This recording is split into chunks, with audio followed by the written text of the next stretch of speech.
Viste, hoy deberíamos ver procesos, pero estamos un poquito más demorados, o sea, estamos, por decirlo, una clase demorados, pero creo que tiene sentido, porque el- los temas que vimos de la clase pasada, o sea, del 30 y del 6, ¿sí? Eran muchos temas para verlos cada uno en una clase, ¿no? Es como que, sobre todo esta, la del GNU Linux Software, eh, se nos... no- los iba a matar, ¿o no? O sea, no íbamos a tener tiempo de ver tanto del código, ¿no? Si yo les daba este tema. Entonces, me parece que tuvo sentido eh, frenar un poquito y bueno, y ver esta parte de Linux Syscalls hoy, ¿sí? O sea que vamos a cerrar este tema. Vamos a ver cuestiones del práctico 1 y, y bueno, ya después vamos a ver la parte de procesos, ¿sí? Pero la verdad que venimos bastante bien, así que no se preocupen por eso. Eh, Incluso fíjense que la presentación esa que le mandé dice L3, en un momento era la tercera clase, ya le estaba dando esa presentación, pero porque como al principio este Linux, la intro a Linux y el repaso de C se lo da todo en una clase, pero en esas clases a veces que eran, en vez de ser de 3 a 5, lo terminaba buscando hasta las 6. Eh, Hace sí, 2 o 3 años vi la materia, era de 9 a 11 y nos colgábamos y se terminaba siendo de 9 hasta el mediodía. Por eso es que dicen los numeritos así tan más compactos. Pero creo que esta forma la que estamos haciendo ahora está bien, ¿sí? Así que, de nuevo, tranqui con eso, venimos bien. Eh, y bueno, y acá, en esta etapa de Linux Software, ¿sí? Es el primer programita este que tenemos que hacer. Eh, ya con lo que vimos en la clase pasada y lo que vamos a terminar de ver hoy, ya estamos en condiciones de hacerlo. Eh, Hoy vamos a ver un par de cositas más para eso. Eh, lo cambia un poco a lo que tenía pensado originalmente a la base, o el producto final, digamos, pero creo que va a estar mejor. Y al revés, la base es la misma, digamos. Bueno, así que venimos bien. Eh, el primer parcial lo vamos a mantener a la fecha, ¿sí? La ventaja va a ser que, ventaja, o, o el, o el ajuste, ¿sí? Va a estar dado que esta parte del Gel Basics no va a entrar, pero sí va a entrar toda la parte esta de procesos, ¿sí? Y después les tengo que mandar yo la tablita esta, la segunda parte, eh, que se los voy a mandar una vez que tengamos bien definido esto, a ver cómo nos va ahora con el primer práctico de estos temas. Pero no es no es que va a ser una sorpresa, ¿no? Básicamente vamos a agarrar los temas acá de estos que están acá, ¿sí? Y, y los vamos a acomodar en clases, ¿sí? O sea, en viernes. Eh, ¿Sí? Y fíjense en los temas de esto, hoy vamos a estar cerrando lo que es Linux Software y vamos a ver un poco de barra proc. Bien, bueno, eso es como para que sepan dónde estamos parados, ¿sí? Venimos acorde al plan, ¿sí? Venimos ejecutando y no está acá, pero ya para algún distraído, recuerden que el viernes 11 de octubre es feriado, ¿cierto? Ese viernes no tenemos clase. ¿Sí? Ese es el fin del Oktoberfest. ¿Sí? Así que, bueno, esa clase no va a estar, o sea que después del 27, que sería el primer parcial, nos va a quedar una clase del 4 y el 11 feria. Bueno, y si no saben que era feriado, en general a todo el mundo le gusta, se pone contento cuando se enteran de un feriado que no se lo acordaban, no lo saben. Bueno, ¿estamos hasta acá? ¿Alguna duda? ¿Alguna pregunta? Ah, Profe, lo del parcial, fecha de entrega ya hay, digo. Del práctico, perdón, trabajo práctico. y el práctico, yo creo que hasta la fecha del primer parcial vamos a andar bien. Pongamos que estamos en 13, supongamos que hasta perdón, sí, puede ser hasta una semana después del parcial. Vamos a pensarlo ahí. Eh, no, no hay problema con eso. Gracias, buenísimo. Bueno, perfecto. Entonces ahora, ya habiendo visto eso, vámonos a clase esta de GNU Linux Software. Habíamos visto, bueno, la GNU-C Library, ¿cierto? Que era toda la funcionalidad o la capa extra, ¿sí? De funciones que escribíamos sobre la librería de C. Entonces, y apoyándonos, ¿cierto? En un sistema de tipo GNU Linux. ¿Sí? Entonces, teníamos que la librería nos iba a aportar un montón de funciones. Habíamos entrado a este link, ¿cierto? Y teníamos una cantidad bastante grande de, de funciones, ¿sí?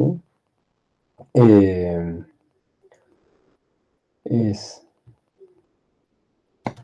es bastante, bueno, hay manuales, está lleno de manuales, ¿sí? Fíjense todas las cuestiones que soportan y librerías que hay acá, hay proyectos y todo, está buenísimo que entre acá a chusmear después. Pero bueno, en particular nosotros la que íbamos a ver es la del manual de C. ¿Sí? Eh, Esto está acá.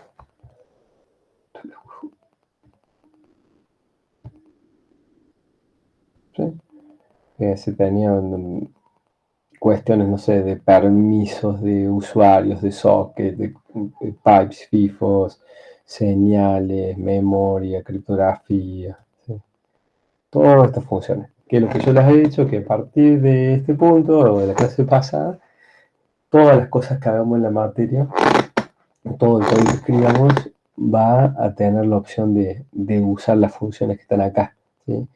Que incluso está bueno que ustedes tengan esto a mano, para por ejemplo, a lo mejor tienen que hacer algún práctico y quieren agregar, no sé, que el programa de ustedes además les imprima la hora o además haga algo más, ¿sí? O si están haciendo otra materia o algún trabajo, bueno, ya saben que cuentan con esto todo resuelto, ya no es que van a tener que reinventar la rueda o reescribir código que haga esto, ya pueden pararse sobre esta base y también sobre la base de que, fíjense, acá hay un montón de proyectos que, que a lo mejor hace cosas que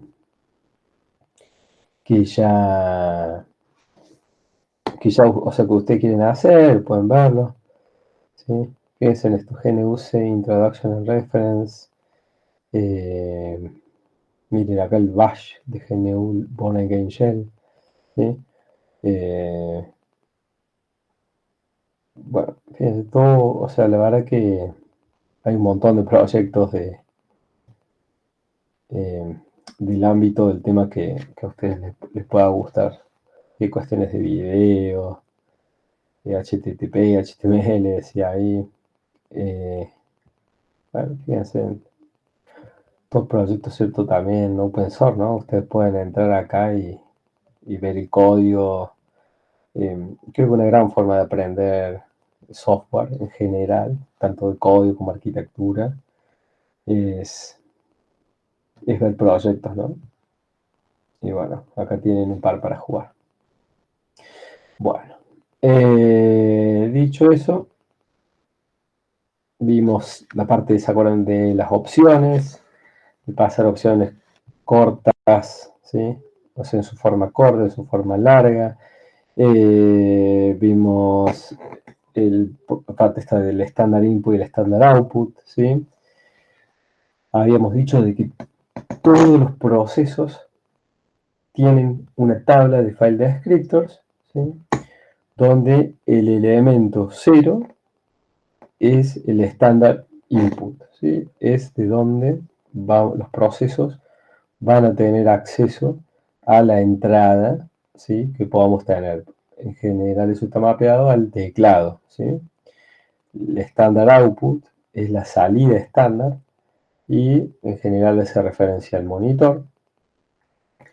Teníamos un tercer elemento que va a ser, digamos, el file descriptor 2, que es el estándar error, ¿cierto? Es como el estándar output, pero está específica para el manejo de errores.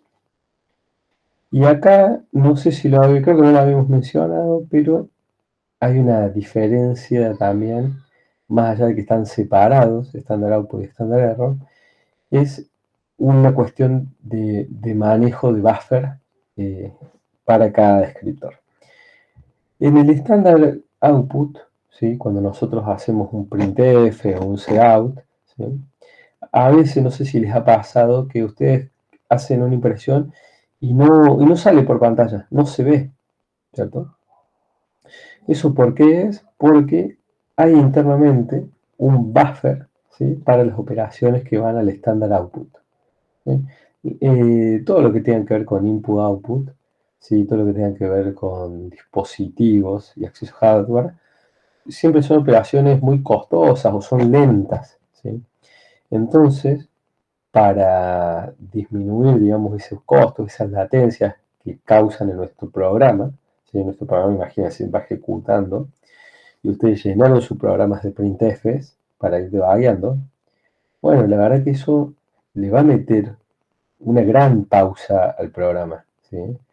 O sea, ustedes podrían tener un código que si no tiene estas impresiones podría ser muy rápido, y al tener todos esos printfs, la ejecución del programa de ustedes va a funcionar a otra velocidad, ¿sí? Bueno, entonces por eso, a pesar de que pasa eso, además, este mecanismo de buffer, ¿sí? Que en vez de directamente ejecutar sobre el estándar output, digamos, no sobre el estándar output, sino sobre el buffer que uno escribe, ¿sí? Directamente sobre, por ejemplo, las direcciones memoria o el driver del manejo de pantalla, se van buffereando esas instrucciones, ¿sí? Y cuando vos tenés una cierta cantidad de información, haces la operación de escritura, ¿sí? Es una cuestión de ahorro. Bien. En la estándar error, como ahora estamos manejando errores, ¿sí? Y los errores son críticos, son importantes, no vamos a querer que haya un buffer intermedio, ¿sí? Ahí no vamos a ahorrar, vamos a querer que la acción de escritura de un error sea inmediata, ¿sí? ¿Por qué también? Y porque los errores, o si nosotros cuando buffereamos información, hay una demora, ¿sí? Entonces, si el error es inmediato, si esa impresión de un error es inmediato, estamos teniendo algo más parecido al tiempo real de la generación del problema, ¿sí? ¿Se entiende eso? ¿Lo ven? ¿Qué opinan de eso? Sí, profe. Igual puede ¿Sí? ser que a veces tira un error y después tiene un log que te tira como más detallado. ¿Qué Eh, pasó? pero eso puede ser de cómo está implementado el error, ¿no? Esto es como más básico aún. Esto está referido, por ejemplo, mira, acá teníamos el código, ¿sí? De la clase pasada, vamos a buscar a ver algunos de estos de errores. ¿Sí? Fíjense, por ejemplo, acá en la línea 25, en vez de usar la función printf, ¿sí? La que ya todos conocemos, la printf directamente imprime al standard output. ¿Sí? Con la fprintf nosotros podemos elegir cuál va a ser el file, digamos, el file descriptor de salida, hacia dónde vamos a escribir. ¿Sí? Incluso acá podríamos tener un archivo. Podremos, ¿sí? Otra forma de redireccionamiento. Acá estamos podiendo poner con la fprintf estamos poniendo, perdón, el estándar error. ¿Sí? Bueno, lo que yo quiero decir con esto es que esta operación, ¿sí? Esta escritura, este mensaje no va a pasar por un buffer intermedio. ¿Sí? Si nosotros tenemos que los mensajes de error estén mapeados a la terminal que estamos usando, ¿sí? Por ejemplo acá, el mensaje este lo vamos a ver de forma directa, ¿no? Sería como hacer un eco.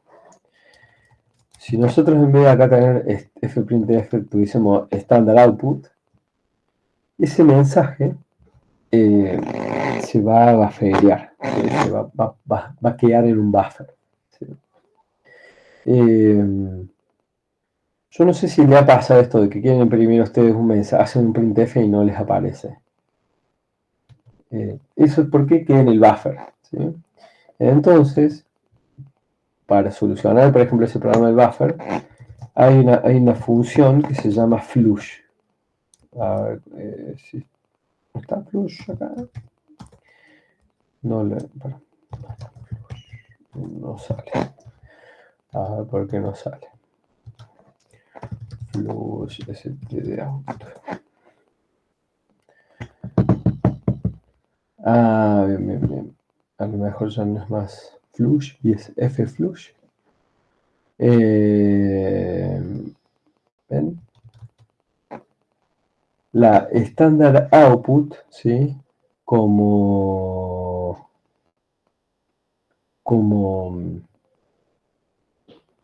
cierto, dijimos que es buffereada, con el flush es como tirar la cadena, ¿no? Es descargar el buffer.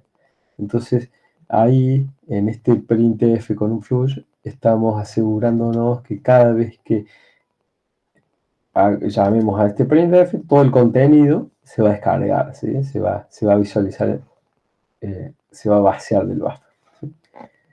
Esto es lo que es ese flush, es descargar flush, sí, ahí está, flush a stream, ¿sí? Que es básicamente es forzar una escritura, ¿sí? Bueno,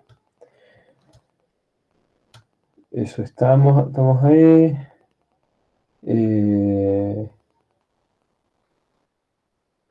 Bien, en el libro que lo deja. Ah, perfecto, sí, hay un libro. Es verdad que hay un ejemplo en el libro. Bueno, muchas gracias, Hugo, Hugo Gabriel, no sé cómo te dice, por el ejemplo. Está bueno, está muy bien ese ejemplo. ¿Sí? En cambio, la de error dijimos que va de forma directa. Bien. Bueno. Bueno, y fíjense que después acá desde la cuarta posición, ¿sí? Tenemos los file descriptors, dice file ahí, ¿no? Esos están referidos a archivos. Imagínense que un proceso abre no sé, cualquier documento, un TXT, un Markdown, va a abrir un archivo para escribir data, por tipo un log file, o va a abrir un driver, ¿sí? Todos esos file descriptors van a ir a parar acá a esta tablita, ¿sí? Son parte de los recursos de los procesos. Por supuesto que vamos a ver más de esto cuando veamos procesos. Bueno. No me acuerdo si cuando vimos ejemplos, o a lo mejor vimos esto del pipe, pero lo vimos así como más o a lo mejor como que no se los expliqué mucho. Miren, fíjense, acá hay una parte de Flush, me adelanté. Pero bueno. Sí. Fíjense en este ejemplo, a ver, hacemos eco, vamos a ver que está ahí, fubarbas, ¿sí? Son 3 palabras random, hacemos pipe, ¿sí? Este simbolito, llamamos un programa que hace word count, ¿sí? Word count puede contar varias cosas, puede contar líneas, puede contar letras, puede contar espacio en blanco, ¿sí? Con esta opción, ¿qué estamos haciendo? Fíjense, estamos ejecutando un programa, ¿sí? El programa eco. El programa eco va a leer por la estándar, ¿sí? Por el estándar input, va a leer los argumentos, ¿sí? que yo ingresé por teclado, ¿sí? ¿Cuáles son los argumentos? Va a ser eco, foo, bar y bas. ¿Por qué? Porque se acuerdan que nosotros cuando vimos argumentos en los programas vimos que el nombre del programa también le llegaba como un argumento al programa, ¿sí? Entonces tenemos eco, foo, bar, bas. Esto, ¿sí? Por el teclado ingresa por el file de escrito del standard input. El programa eco se ejecuta, ¿sí?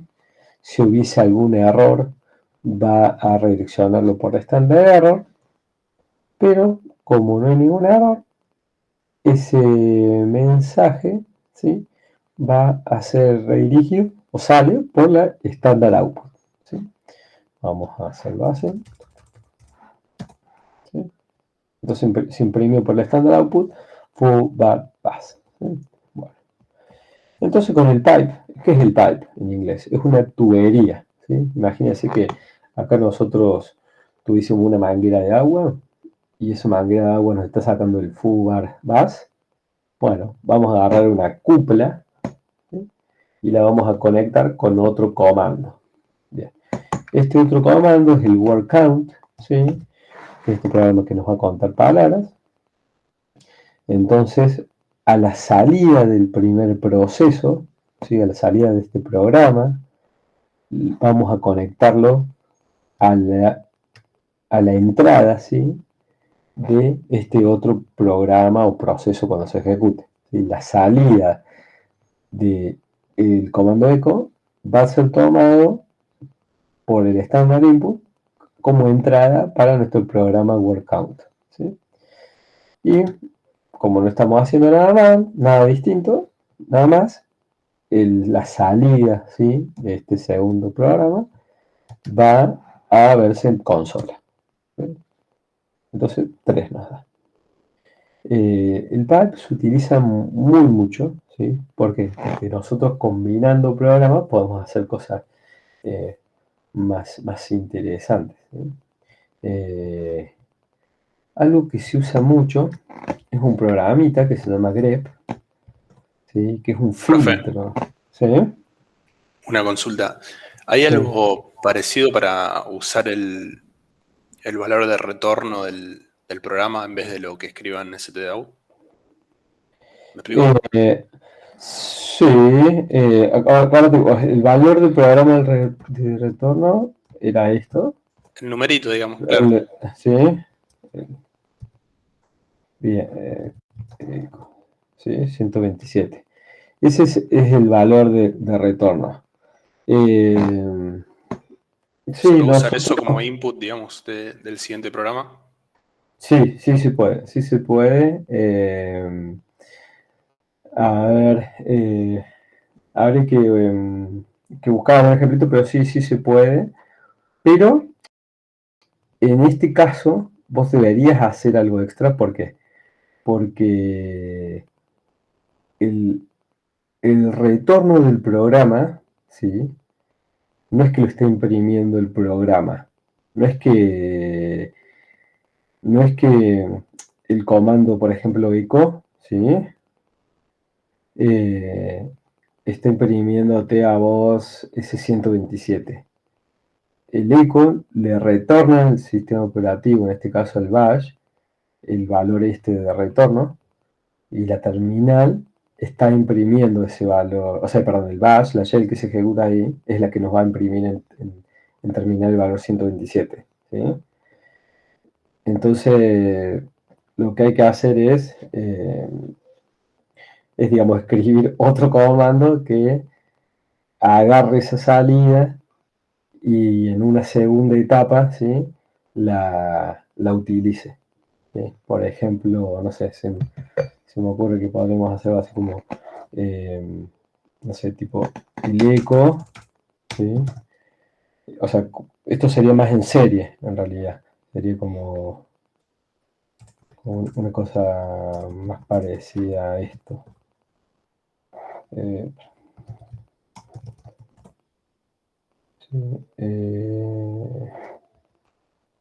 no lo imprimí al 127 eso. No sé. Ah, perdón, es distinto. Esto.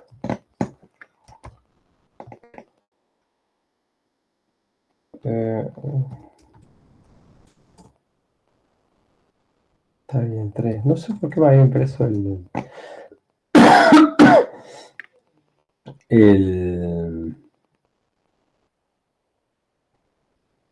word count. Perdón.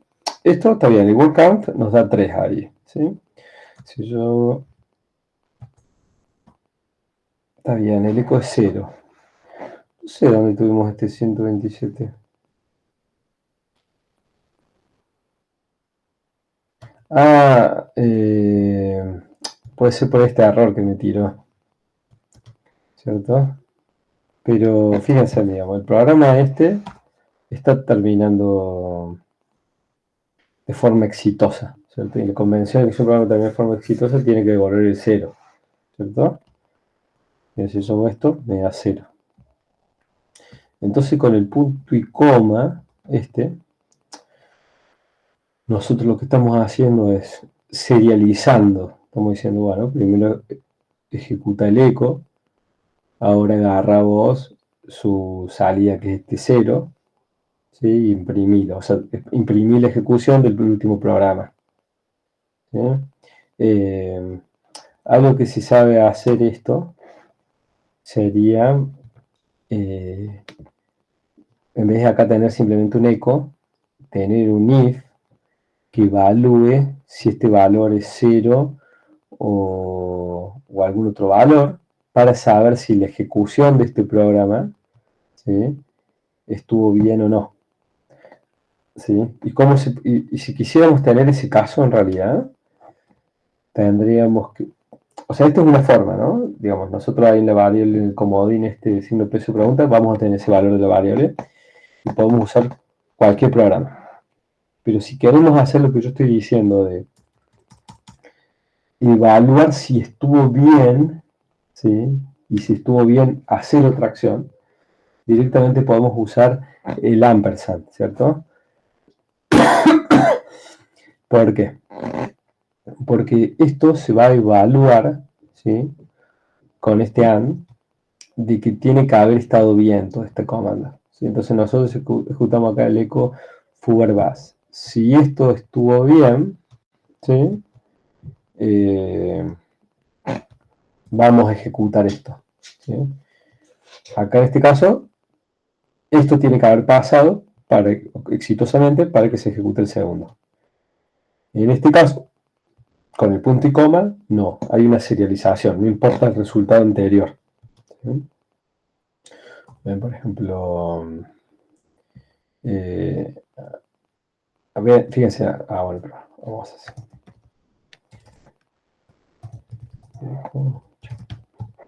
¿Sí? Esto va a fallar, ¿cierto? Porque yo acá estoy poniendo el comodín y no le puse un eco, no puse nada, ¿sí? Como que no existe el comando 0, no puede ejecutar eso, ¿sí? Entonces, fíjense como la primera etapa, ¿sí? El eco con el conectado al pipe que nos cuente, perfecto, nos imprimió un 3. Ahora, el segundo comando, que era el comodín nomás, falló. Entonces, como falló, nunca se imprimió el eco chao, ¿sí? ¿Por qué falló esto? Porque no hay para ejecutar un número 0. ¿sí? Fíjense que dice command not found, o sea, el 0 no existe como un comando. Lo que yo quería hacer era un eco, ¿sí? Entonces, como ahora la segunda parte esta funcionó, es que el tercer etapa del comando se va a ejecutar. ¿Sí?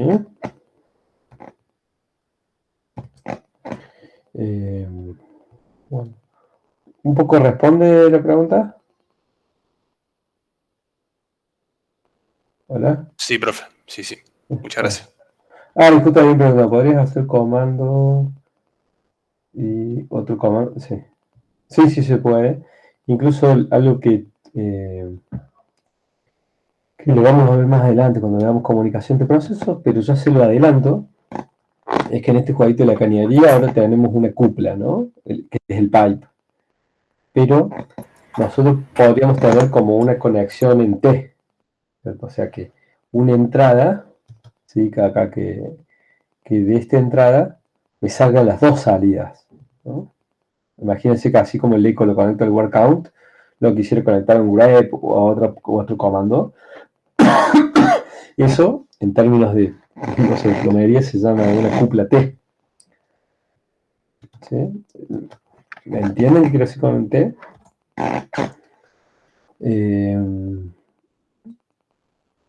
Bien, entonces eso es el T. Y eso se hace con el comando T. No hay un símbolo que se use para el T, para la cupla T. Y fíjense lo que dice. Dice, lee desde el standard input y escribe a la standard output y archivos. Este file puede ser cualquier cosa, puede ser un driver, puede ser un archivo, puede ser, le podemos asociar otro comando, ¿sí? Esto lo vamos a ver de nuevo más adelante cuando veamos procesos, ¿sí? Cuando veamos comunicación entre procesos, porque fíjense que... Profe, ¿sí? a mí no me quedó del todo claro cómo es que, por qué anduvo después el segundo eco. Al principio no le andaba, que marcado eso. Sí, perfecto. ¿Está bien la letra? ¿O está bien? Ahí, si la agarramos un poquito Se ve bien. Sí, se ve bien, profe. Ah, bueno, genial. Bien. Fíjense que en el... Perdón. Antes de volver al ejemplo, fíjense que el T es tanto una función que nos permite... o sea, es tanto un comando que vamos a poder poner acá T, como va a ser una función. ¿Sí? Pero eso lo vemos antes. Bueno, ahora lo muestro. En este caso que funciona, ¿sí? Nosotros tenemos la primera parte, hasta acá, vení por acá. Esta primera parte es lo que tenemos en el diagrama este de acá abajo. Entonces tenemos el comando echo conectado con un pipe, ¿sí? Y nos va a dar 3 de salida. ¿Por qué? Porque te contó palabras y le pasamos 3 palabras. Esto, ¿sí? Lo vamos a ejecutar por partes. Nos tiró el 3. ¿Sí? Si yo no hubiese metido el pipe, simplemente imprimía las 3 palabras. Bueno, ahí estamos.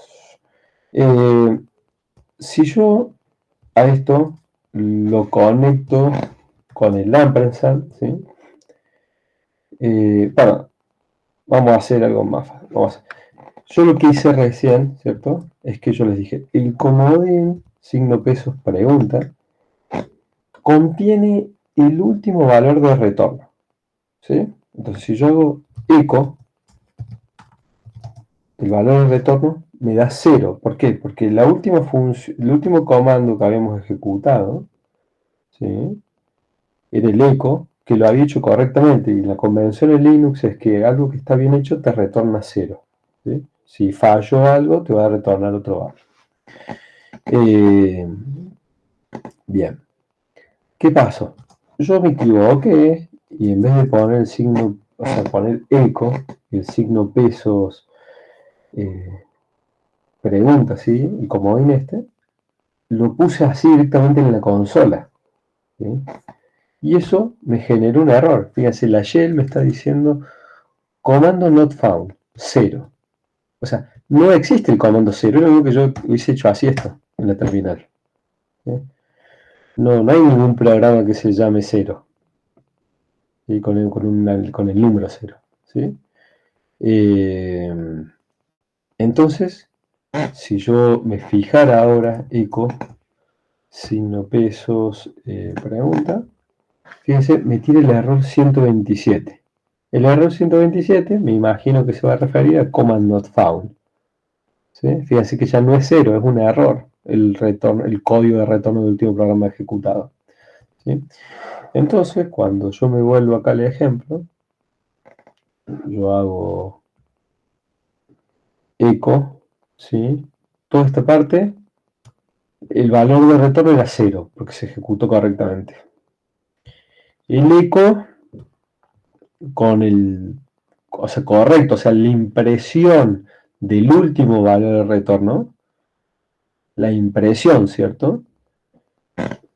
Funciona, más allá del valor que sea, va a funcionar ese comando, o sea que ese eco va a devolver un 0, quiere decir que todo fue bien. ¿Sí? Entonces, como tenemos estos AND, que son condiciones I, o sea, que la ejecución de este comando sea exitosa, se va a cumplir esta condición y vamos a poder imprimir el eco. Pero en el caso donde yo me había equivocado, ¿sí? No había puesto el eco, acá yo quiero ejecutar el comando 0, y la ejecución del comando 0 va a fallar porque no existe ese comando. ¿Sí? Entonces, como no existe ese comando, como esa condición no se da, no se va a ejecutar lo que tenemos a la derecha. ¿Sí? No se ejecutó el eco. ¿Sí? Esto se sabe usar mucho, por ejemplo, cuando queremos automatizar algún proceso, ¿no? Imagínense que queremos agarrar, compilar un software, generamos binarios, a esos binarios aparte generamos, no sé, alguna librería o algo más, y a todo eso lo queremos llevar en un archivo, no sé, en un .zip, y con ese zip después generamos documentación y a eso nos conectamos a un servidor web y para subir esa información, ¿sí? Generar toda una rendija automática. Vamos a querer ir chequeando el último valor de retorno, ¿sí? Porque no tiene sentido, por ejemplo, de que si falla la primera etapa de compilación, te haga un zip con una carpeta vacía. ¿Sí? Y este ejemplo que estoy diciendo sabe ser una falla común en alguien en alguien que escriba, tipo un DevOps, alguien que escriba automatización de procesos, que está haciendo esto y dice, ya está funcionando, mira cómo el zip lo pone en el servidor. ¿Vas a descargar el zip? No, está vacío esto. A ver cuál es el error. Y nada me da error. Sí, mira, como falló acá la compilación y yo no chequeé ese valor, todo el pipe siguió avanzando, todos los comandos siguieron, pero con algo que estaba vacío o algo defectuoso. ¿Se ve un poco mejor? Sí, profe, perfecto. Gracias. Bueno, genial. Incluso por esto, por ejemplo, se podría usar, no sé, por ejemplo, yo compilo un programa y ya le hago seguimiento con Git y lo comiteo, por ejemplo, todo junto, un solo comando. Sí, podrías hacer tranquilamente hacer pruebas locales y si esas pruebas pasan, pushas Git o disparas algún otro proceso o haces que se dispara un job. Sí, podrías. Bueno. Esto de flashing es lo que veíamos y los ejemplos. Estos dos ejemplos creo que son los del libro, pero un poco es presentarles esto de que en este caso se va a ir buffereando y va a imprimir de una forma, y en este otro caso, como no hay buffer, van a ver la impresión de otra condición. ¿Sí? Se los dejo para los curiosos. Bueno, y acá esto está bueno, es una sintaxis bastante, no sé, complicada, bastante antinatural, poco intuitiva, pero van a ver que ustedes cuando acá es como que les estoy presentando un problema que todavía no han visto, digamos. Si ustedes quisieran,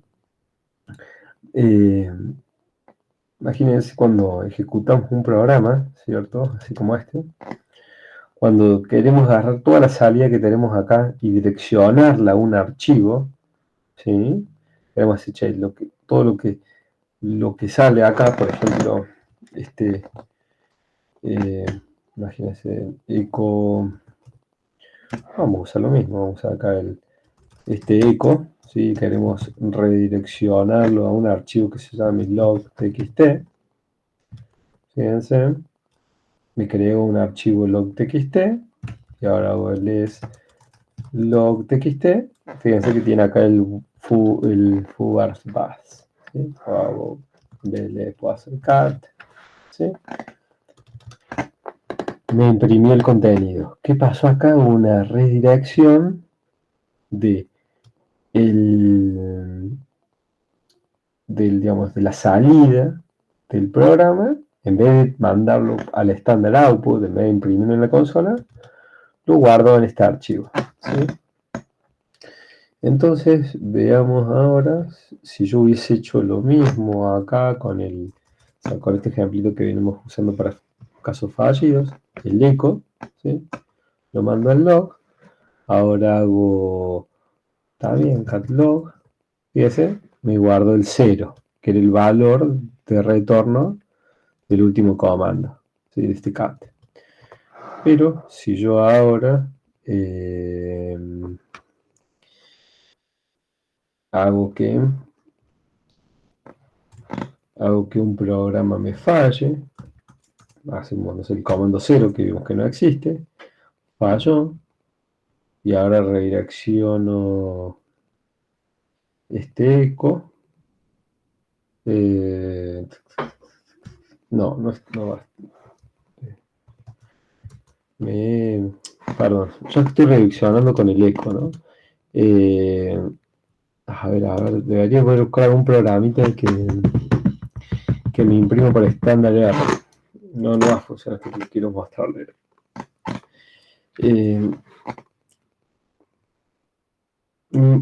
A ver, bueno, en realidad con este programa sí se vería, ¿cierto? A ver. Fíjense, este error, este programa, ¿sí? Lo que hace es redireccionar el estándar error, ¿sí? Si ustedes ejecutan este programa, van a ver que este error from syscalls, ¿sí? Acá está cómo ejecutarlo, ¿sí? Cuando ustedes acá compilan el programa este, ¿cierto? Y ustedes agarran esta salida, la redireccionan a un log.txt, van a ver que no va a imprimir las cosas que estén en standard output, pero que no van a ver las cosas que estén en el standard error, ¿sí? ¿Por qué? Porque por defecto el standard error va directo a la consola.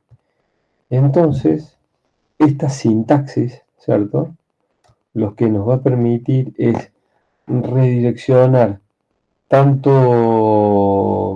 errores, va a redireccionar tanto el standard error como el standard output, ¿sí?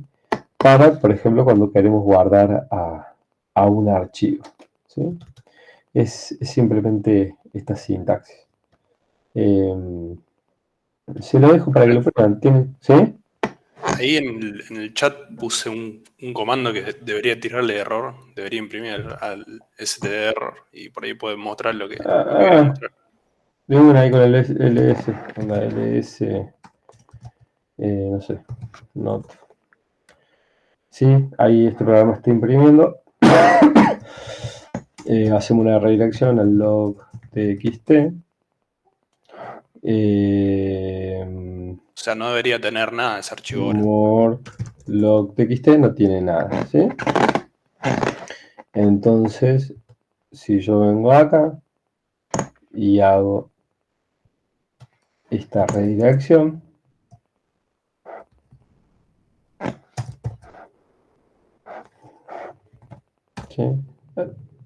Está. No, me confundí. Sí, fíjense cómo la redirección tanto del standard output como del standard error hicieron que se escriba el contenido en el archivo, ¿sí? Profe, ahí si uno quisiera tener un archivo aparte para errores, en vez de ponerle el and1, pondría otro nombre de archivo, después del 2 higher than, ¿verdad?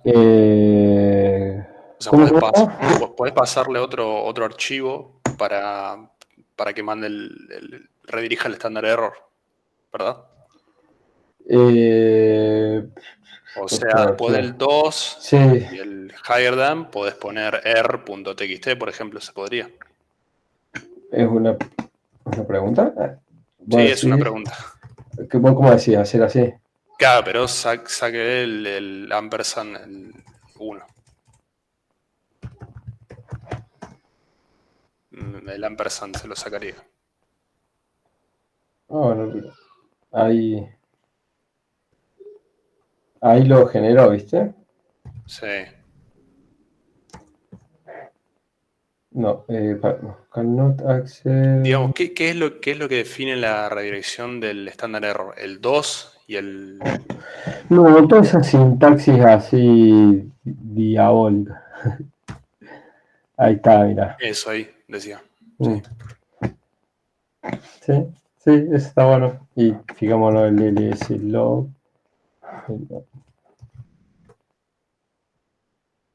Mira, no lo tiro acá. Claro, y está bien lo que está haciendo.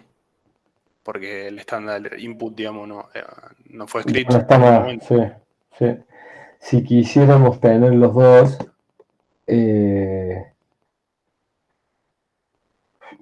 tendríamos que usar a lo mejor el t, por ejemplo. Está bueno eso. Sí. Bueno. ¿Qué más? Bueno, a ver. Bueno, esto lo de los program exit codes ya lo vimos. ¿Sí? Es como que quedaron medios... pero bueno, está bueno para una presentación que les junte todo, ¿no? Pero bueno, esto ya lo vimos, lo que venimos viendo del retorno. El printemp también ya lo vimos. ¿Se acuerdan esto de las variables de entorno, el ejemplito? Y bueno, y acá tenemos la Linux System Calls. ¿Sí? Bueno, a ver. Básicamente, fíjense acá en esta imagen, ¿sí? Nosotros tenemos el kernel, ¿sí? Y teníamos toda esta capa syscall interface que yo le he dicho, que están todo un montón de funciones que están disponibles al usuario para que el usuario ejecute ciertas funcionalidades del kernel. Y acá hay una primera pregunta ¿sí? que se da, es que, ¿cómo hacemos para, desde el espacio de usuario, ¿sí? poder ejecutar código, acceder a funcionalidades del espacio de kernel? ¿Sí? Porque si yo pudiese acceder directo al kernel, es como que en cierta forma podría ser peligroso, ¿no?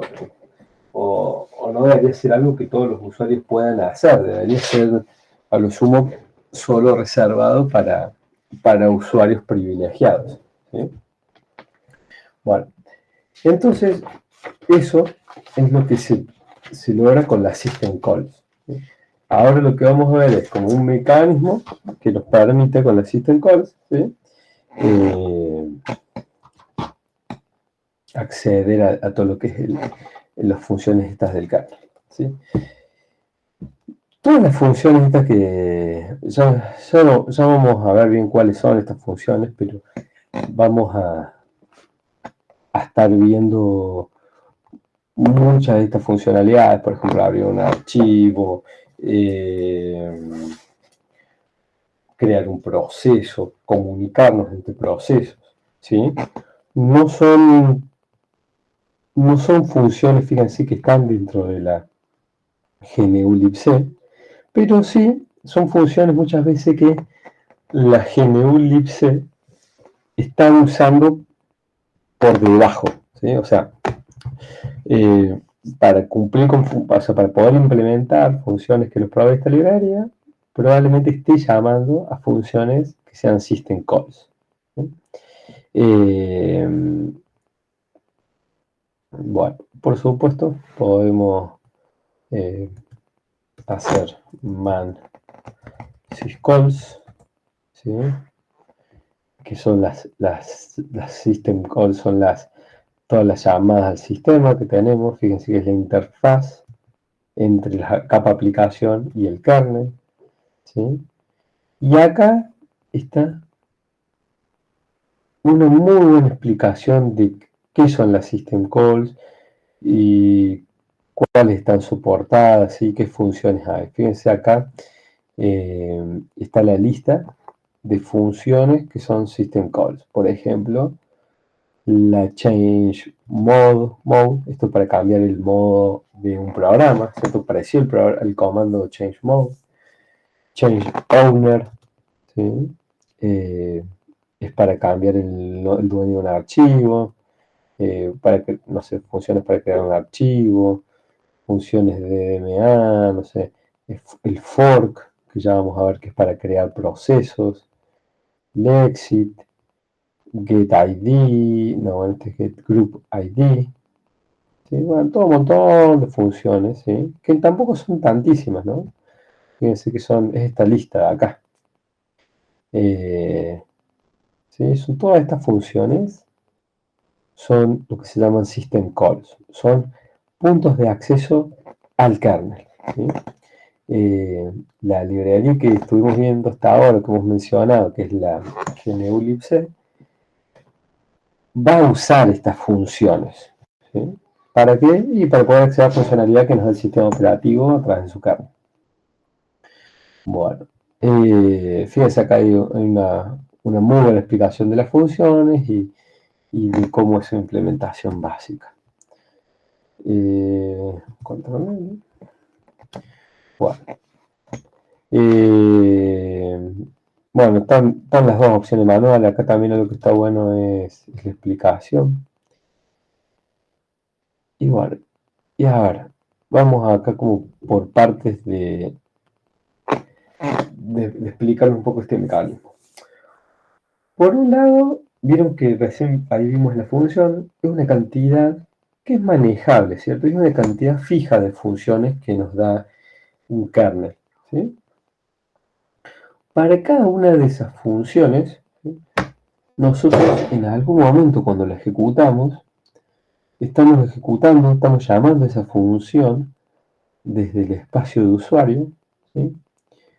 Y queremos ejecutar código en el espacio del kernel. Entonces, ¿por qué? Porque la función, en realidad, la función que contiene la funcionalidad del kernel, la que tiene toda esa implementación de código que queremos ejecutar, está viviendo acá, está viviendo en el espacio del kernel, ¿sí? Entonces, si nosotros decimos, che, yo quiero llamar a una función que está viviendo en el kernel, pero yo como un usuario común no puedo acceder al kernel, ¿sí? Dame alguna forma, kernel, ya que no me vas a dejar entrar a tu espacio, dame alguna forma de yo decirte a vos, bueno, ejecutame esta función que yo quiero, ¿sí? Y toma, y estos son los argumentos, andá y ejecutame la voz, ¿sí?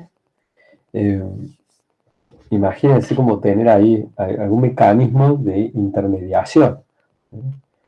Bueno, ¿cómo le digo qué función quiero del kernel? Por ejemplo, yo quiero ejecutar la función fork, ¿sí? ¿Cómo le digo? Bueno, fácil, como las funciones son fijas, la cantidad de funciones que tengo, el kernel agarra todas sus system calls y las mete en una tablita, ¿sí? Como si fuese una planilla de Excel. Cada system call en esa tabla va a tener un ID, ¿cierto? Vas a tener, bueno, no sé, esta es la System Call 1, la 2, la 3, la 40. ¿Sí? Bueno, y no me hace falta que la tabla tenga una columna de ID. El ID puede ser la posición en la tabla, ¿no? La función con ID 40 puede ser la que esté en la posición 39, sabiendo que empezamos de posición 0. ¿Sí? Entonces, yo tengo una forma de decirle al kernel, ejecutame esta función, vos la vas a ejecutar, yo no, pero yo te digo cualquiera, con el ID.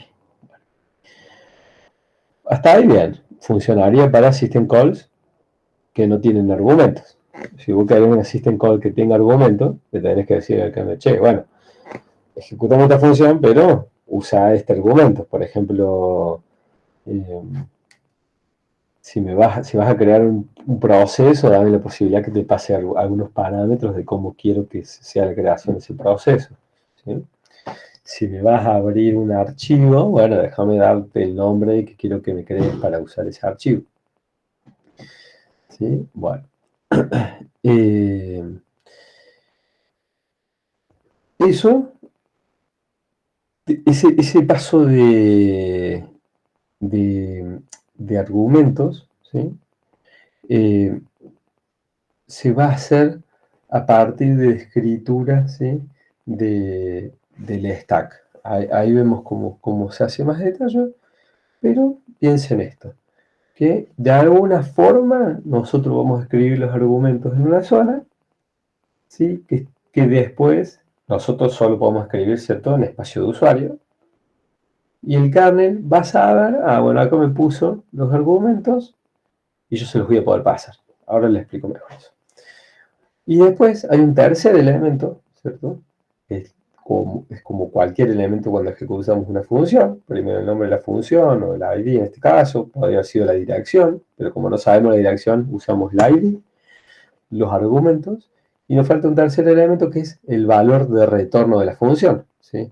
Por ejemplo, si yo creo un proceso y el kernel me lo crea, bueno, decime cuál es el process ID, así yo me puedo referir al proceso nuevo. Si me diste memoria RAM para usar, bueno, dame una dirección de dónde está esa memoria RAM nueva, ¿sí? Las funciones necesitan, las system call van a necesitar valores de retorno, ¿sí? Y también un código de estatus, de saber si esa función se ejecutó de forma exitosa o no, ¿sí? Bueno, entonces, esos son como los tres elementos que ahora vamos a descomponer un poquito para que les termine de cerrar la idea, ¿sí? De cómo funciona esto. Bueno, ¿se acuerdan que yo recién les decía que para ustedes que puedan ejecutar o sea, código que está en el espacio de usuario, ¿sí? Acá, el usuario o nosotros solo podemos acceder a este espacio, no podemos acceder al kernel. Entonces lo primero que va a aparecer es algo que se llaman wrappers, ¿sí? O funciones de wrapper. ¿Qué son estos wrappers? Son las funciones que nosotros vamos a tener accesibles, ¿sí? El código que nosotros vamos a poder invocar desde el espacio de usuario, ¿sí? Nosotros no podemos acceder al código de una función del kernel, ¿sí? Fíjense, en la system call están dentro del kernel, ¿sí? Lo que nosotros podemos acceder es a un wrapper, ¿sí? Entonces, cuando nosotros en nuestro programa llamamos a una system call, en realidad lo que estamos haciendo es invocar a una función, a un wrapper, ¿sí? Que es de la librería de C, ¿sí? Por ejemplo, cuando queremos usar el malloc, ¿sí? Sería un ejemplo de ese tipo. Una aplicación de usuario utiliza una función de la librería de C y invoca la system call. Si queremos usar alguna funcionalidad tipo fork, que es para la creación de proceso, que está disponible en la GNU-C Library, desde nuestra aplicación de usuario, pasamos por la GNU-C Library y vamos a ejecutar un wrapper, que ese wrapper va a ser el que se va a encargar de efectivamente invocar a la función del kernel a esa syscall, ¿sí? Que se va a encargar de darnos un proceso, ¿sí? Bueno, entonces el primer paso sería llamar a un wrapper, ¿sí? Desde la librería de C. El segundo paso tiene que ver con pasar de argumentos, ¿sí? Entonces, la función del wrapper, ¿sí? Tiene que poner a disposición, tiene que hacer disponible los argumentos al kernel, ¿sí? Entonces, cuando nosotros llamamos a un wrapper, hemos visto, o ustedes han visto en las digitales, materias digitales, que el paso de parámetro en funciones de C se da utilizando al stack, ¿cierto? De hecho, la convención de llamadas de C plantea que el paso de argumentos es entre stack, ¿sí? Pero el kernel no los va a esperar ahí en el stack, sino que los va a esperar en registros, ¿sí? Va a tener una zona de registros, ¿sí? Registros de hardware, donde el modo espacio, o sea, el modo usuario, perdón, no el modo espacio, el modo usuario, tiene posibilidad de acceder, ¿cierto? O sea, nuestro programa va a escribir en esos registros, ¿sí? Y el kernel va a saber que cuando querramos ejecutar una función, acá me está poniendo los argumentos, ¿sí? Entonces, es responsabilidad de esta función de wrapper que estamos llamando, copiar los argumentos a estos registros, ¿sí? Bueno, acá hay un tercer paso que es copiar, ¿sí? el número, ¿sí? De la system call que queremos ejecutar, ¿sí? Ese número también va en un registro de hardware CPU que va en este registro, ¿cierto? En el EAX, ahí le vamos a escribir al kernel, ¿sí? Cuál es la función que queremos ejecutar, ¿sí? Entonces, este es el punto 4 que yo les pongo acá, ya quedó viejo. Ahora hay una forma más moderna de hacerse, que es directamente con una instrucción, ¿cierto? Con esta instrucción sysenter. Pero antes, ¿qué se hacía? Antes, hasta el momento, tenemos cargado acá los registros, o sea, los argumentos están en registros, ¿sí? La función, la syscall que queremos ejecutar, se carga en este registro del CPU, ¿sí? Entonces, a continuación, el wrapper ejecutaba una trap, ¿cierto? Una instrucción que nace en la 80, ¿sí? ¿Qué es un trap? ¿Cierto? Un trap es una interrupción, ¿cierto? Pero por software, que causa un cambio de modo, ¿cierto? Entonces, en el trap, ¿cierto? Esta instrucción generaba un cambio entre el modo espacio y modo kernel, ¿sí? Cuando nosotros cambiamos el procesador al modo kernel y ya tenemos cargados los argumentos de la instrucción que queremos ejecutar, ¿sí?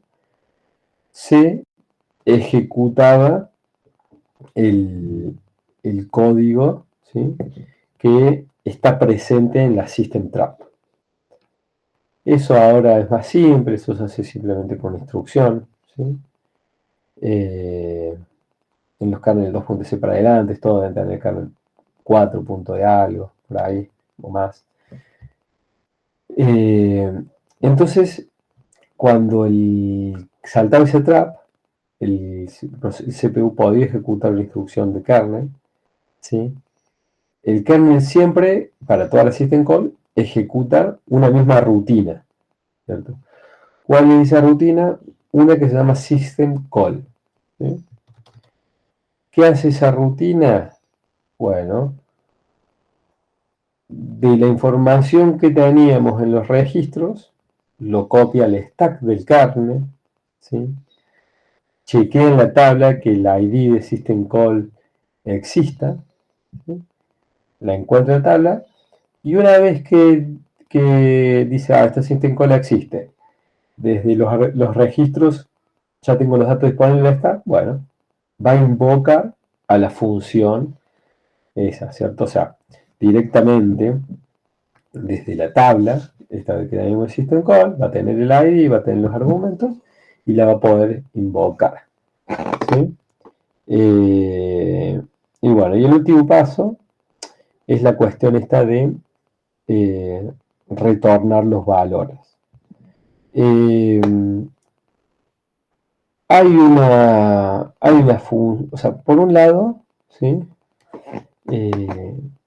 Tenemos que va a aparecer una variable global, ¿sí? Que se llama erno o error number, ¿sí? Que va a tener el código de error, si yo hubiese ejecutado un error, de la system call que se ejecutó, ¿sí? Este es una variable global que se va a utilizar para todas las system calls. O sea que si yo llamo dos system calls y falló pone que fallaron las dos, bueno, la función que falle la segunda vez me va a pisar el valor de la primera vez, ¿sí? Entonces es importante chequear los error numbers y chequearlos en orden, ¿eh? ¿Por qué? Porque es una variable global que se va pisando. ¿Se entiende eso?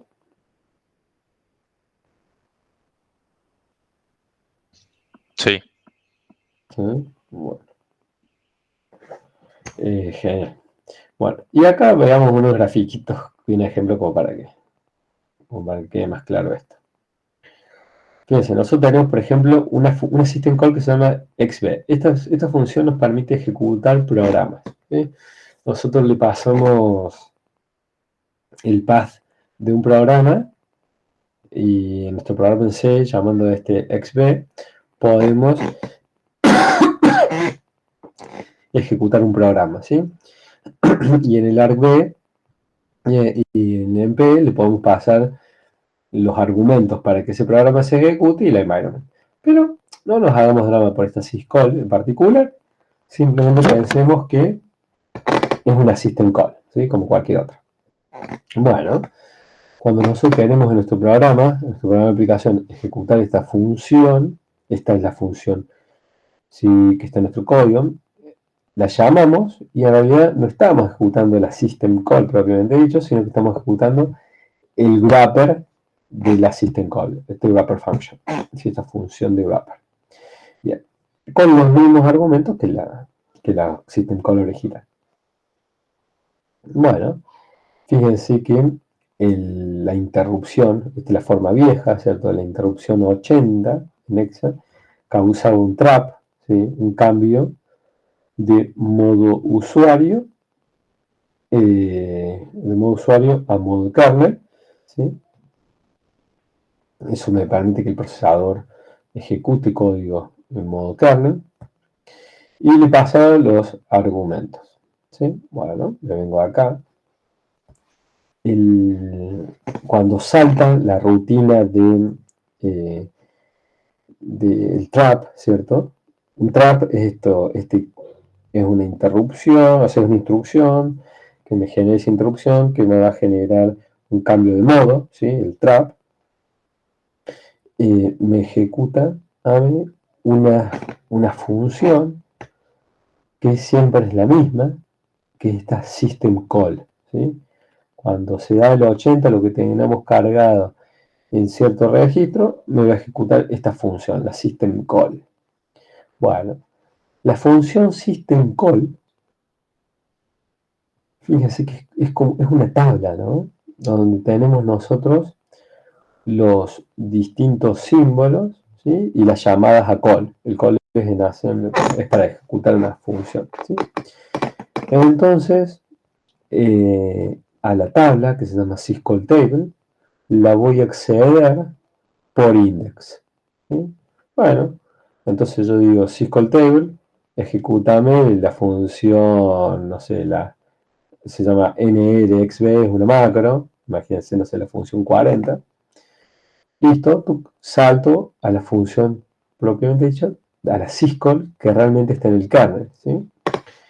Bueno, la función esta se ejecuta y tiene un valor de retorno. Puede ser un error o no. Bueno, como la función esta la cual se ejecuta, tenemos el valor de retorno. El syscall me va a devolver el retorno, ¿sí? Después que yo salgo de la system call, voy a volver al modo usuario, ¿sí? En el modo usuario ya voy a estar ejecutando el valor de retorno y así se lo voy a pasar a la función, al wrapper que efectivamente me llamo, ¿sí? Bueno, a ver. Dos cuestiones importantes de por qué ver los detalles de la system call.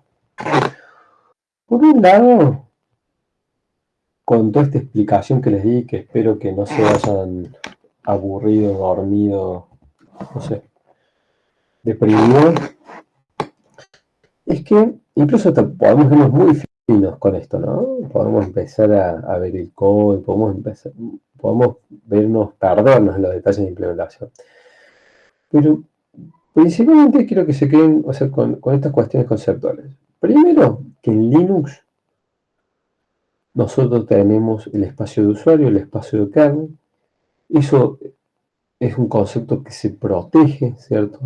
Que nos da robustez, que hace que podamos hacer aplicaciones, pero que no van a dañar al sistema, ¿sí?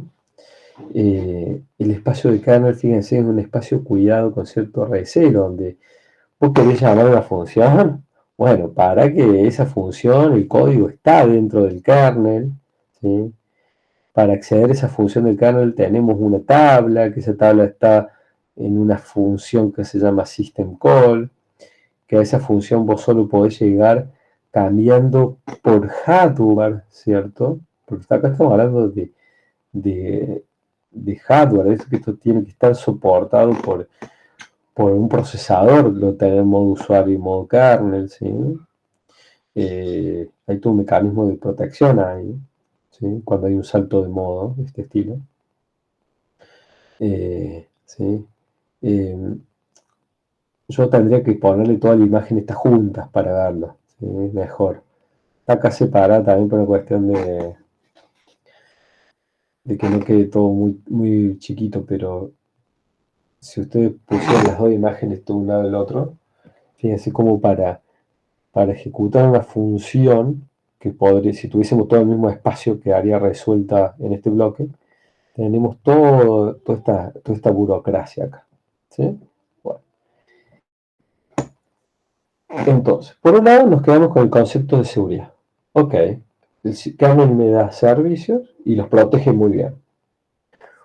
Por otro lado, está bueno esto como patrón de diseño. Fíjense cómo pueden hacer que dos piezas de software, ¿sí? Con estas tablas de funciones tipo callbacks, ¿sí? Es un patrón que se utiliza mucho, les permite hacer a ustedes código que van a tener cierta independencia, ¿sí?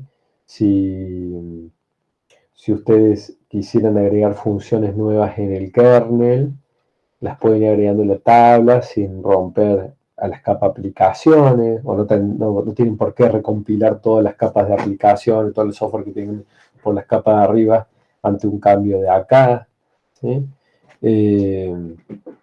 Eso está bueno. Y la última cuestión sería que toda esta burocracia no sale gratis, ¿cierto? O sea, como todo, toda esta burocracia se paga, ¿sí? ¿Qué quiere decir que se paga? Que toda esta seguridad y toda esta indirección consume tiempo, ¿sí? No es lo mismo ejecutar el código directamente que hacer todo esto, ¿sí? ¿Qué quiere decir? Que las syscalls son lentas en ejecución, tienen su penalidad, ¿sí? Tienen toda esta capa burocrática. Entonces, van a ver ustedes que hay un montón de herramientas, las vamos a ir viendo, algunas, otras las vamos a mencionar nomás, que nos van a permitir, por ejemplo, hacer como hacer un seguimiento de las syscalls que nuestro programa van ejecutando, ¿cierto? Hacer todo como una trazabilidad, nos van a permitir hacer profiling de estas funciones, ¿sí?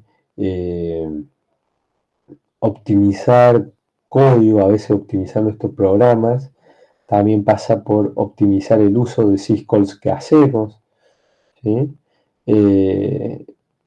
Todo el tema del ecosistema syscall es un tema muy interesante, muy grande.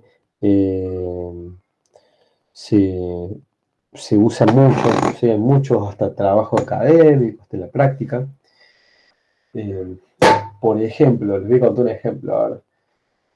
¿Saben lo que es un ransomware?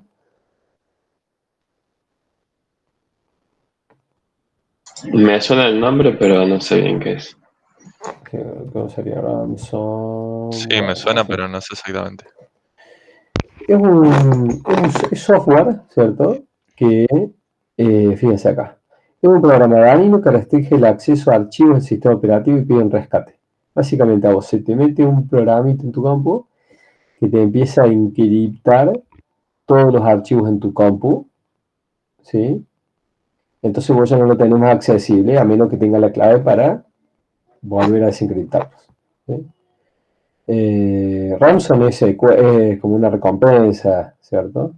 Como un rescate y pedir una... entonces, fíjense, o sea, si te mete el software, no te lo borra, pero te dice, dame plata si querés recuperar los datos. Si no, no te sirven de nada, que están todos encriptaditos. Eso es un staff, sí, te secuestra compra. Es eso, ¿no? Los archivos. Entonces, bueno, dame plata, o te borro los archivos, o te los dejo ahí, no me importa, total ya no vas a poder acceder. Bueno, ¿qué tiene que ver esto con las syscalls? Bueno, los ransomware son programas, ¿sí? Que estamos diciendo que hacen operaciones sobre archivos, porque te encriptan tus archivos. Entonces, si estamos diciendo que hacen operaciones sobre archivos, hacen, no sé, aperturas, llaman la función open, hacen read, hacen write, ¿sí? Están usando system calls al final para poder hacer todas sus operaciones. Un software de estas características, en general lo que quiere hacer, o de su forma más básica, los ransomware, quieren hacer apertura de archivos, ¿sí? Aperturas de distintas zonas, ¿sí? En general zonas de usuario, no le importa la zona del sistema operativo, porque lo que quiere hacer es robar información personal o de datos importantes para el usuario. Los abre y los lee y los encripta, ¿cierto? Bueno, entonces, ¿por qué les cuento esto del caso ransomware? Bueno, la cuestión es que es un programa que consume system calls y en general siempre hace lo mismo. Más allá que lo puede hacer con más archivos, menos archivos, distintas técnicas, pero más o menos hace lo mismo. Secuestra estos datos quiere decir encriptarlos. Bueno, entonces lo que se dieron cuenta es decir, bueno, o sea que si yo me olvidara de los detalles de que está haciendo el programa a capa aplicación, pero solo me concentro en las syscalls que está ejecutando, no son tantas, ¿cierto? Y las que son características de un ransomware, es decir, lo que hace como core business, como lo que realmente ejecuta, ¿cierto? Lo que hace en términos de instrucciones, no sé, más del 90%, por decirlo así, son estas operaciones de manejo de archivos y de encriptación. Entonces, agarrando algunos ransomware conocidos, hicieron como detectaron un patrón, de decir, bueno, un ransomware tiene, no sé, el 98% de instrucciones son de este tipo, son estas system calls. Bueno, entonces, ¿qué hicieron? Dijeron, bueno, nosotros ya sabemos cómo se comporta un ransomware o cuál es el patrón de comportamiento o el patrón de uso de syscalls. Entonces, si nosotros agregamos una capita, ¿cierto? que estén monitoreando toda esta serie como las flechitas negras estas de acá, que estén monitoreando procesos, ¿sí? Que tienen consumo de las syscalls, ¿cierto? Con un patrón que sea muy parecido al ransomware, lo detectemos, ¿cierto? Es como vos tenés a alguien inspeccionando ahí. Che, ¿qué estás haciendo vos, no? Y entonces, hay una herramienta en real time que esté ahí midiendo. Entonces, hay herramientas que analizan los procesos que están ejecutando, cómo es el uso con la System Call y van llevando métricas, ¿sí? Cuando detecta estos patrones, bueno, tiene varias opciones. Una forma es simplemente avisarte, otra forma es bloquear el proceso, otra forma es matarlo, ¿sí? Como que eso ya va a depender de cómo uno quiere usar la herramienta.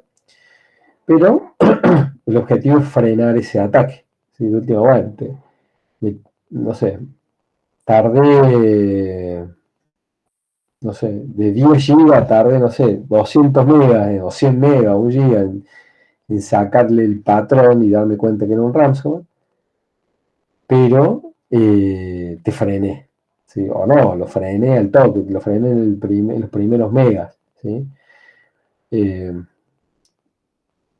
¿Se entiende a dónde voy? ¿A cómo sería la implementación de ese software para real time detectar estos ataques?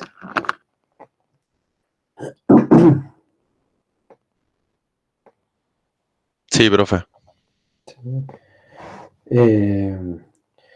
Bueno, y manejar eso es todo tenés que tener buen manejo de las syscalls y todo este mecanismo. Es un tema, bueno, muy atrapante, desde que se usa tanto desde optimización como seguridad, o hasta el simple hecho de saber un poco de arquitectura de software. Bueno, vamos a ir viendo más cositas de este tema de syscalls. Y acá hay un poco esto de programar defensivamente, ¿no? ¿Qué quiere decir esto? Fíjense, todas las system call que ejecutemos nos van a devolver un código de error. Es importante que nosotros chequeemos ese código de error, ¿sí? Lo del assert ya lo vimos, cuando estuvimos viendo, bueno, el assert es básicamente evaluar una condición, cuándo se puede usar, cuándo no, ¿sí? Pero ahora viene esta parte de cómo chequeamos fallas de las syscalls, ¿sí?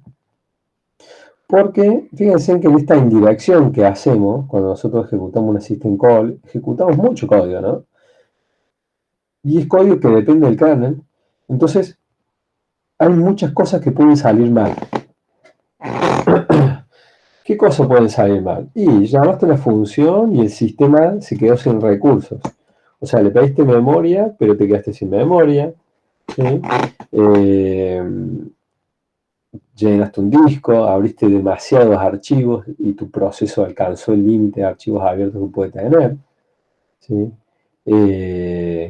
Tu programa quiso hacer una operación que no tenía permiso, por ejemplo, escribir un archivo que solo tenga permiso de lectura, acceder a memoria de otro proceso, el viejo y querido segmentation fault, ¿no? Memory violation. Le pifiamos un puntero, ese puntero está apuntando a memoria que le corresponde a otro proceso, entonces el sistema operativo te mata, ¿sí?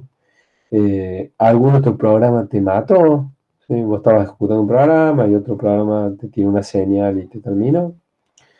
Puede haber problemas con los argumentos, puede haber un bug, puede fallar por alguna razón externa. Muchas veces las funciones estas que están en el kernel, ¿sí?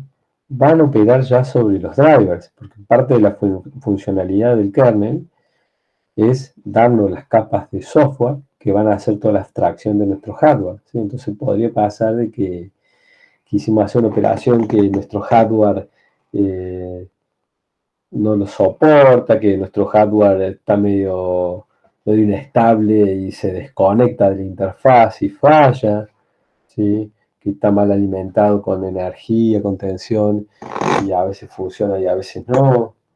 Quisimos hacer una operación suponiendo que, no sé, que teníamos el USB conectado y justo desconectamos, ¿sí? Como que acá ya estamos entrando en un mundo donde que estas funciones de software que llamemos pueden fallar, ¿sí? Y si algo puede fallar, despreocúpense que va a fallar, ¿cierto?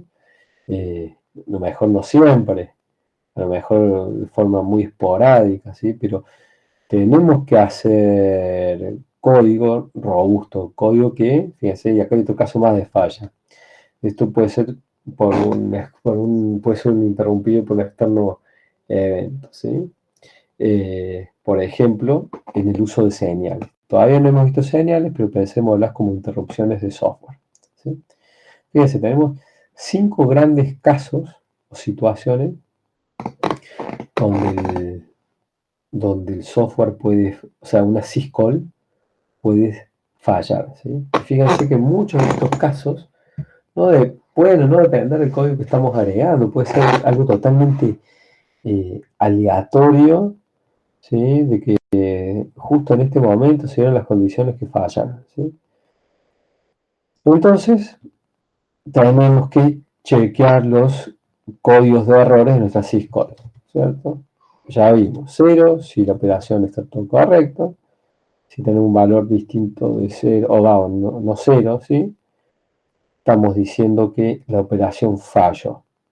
En el caso del malloc, que nos devuelve un puntero, vamos a tener nulo si hubo una falla, ¿sí? Entonces, siempre en la syscall, chequear los valores que sean 0 todo bien, valor distinto de 0 algún problema, y en el caso del malloc con un nulo.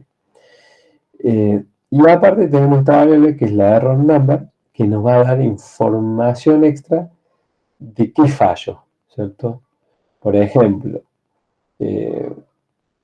una operación de open de un archivo nos va a dar un valor no cero si no lo podemos abrir, y en el error number vamos a poder chequear, che, no tenés permiso de abrirlo. Bueno, ¿sí? Asociada a la variable global error number, que tiene este error, ¿sí? Tenemos dos funciones. Una es una función que se llama string error, que es una función que nos permite obtener un string, ¿cierto? Una cadena de caracteres para un número de error.